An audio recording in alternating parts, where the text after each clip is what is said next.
löysiä. Mä voin sen verran sanoa, että tuo minkä ohi me mennään, tuo ulkomuuri, se on ollut aivan tasainen ylhäältä päin, kun se sinne rakennettiin uudestaan 1960-luvulla, ja se alkaa olla tämmönen, ja siellä on kiviä tuolla sisälläkin, jotka voi olla löysiä, ei semmosia, jonka vieressä te seisotte, jos te ette rupea rynkyttämään niitä.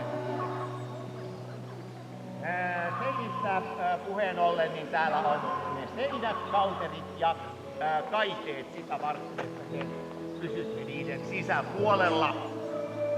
Melkein kaikki kaiteet on hyviä ja kestäviä. Ne, jotka ei ole, niin siinä on metallikaide vielä edessä. Mä voin näyttää sitten.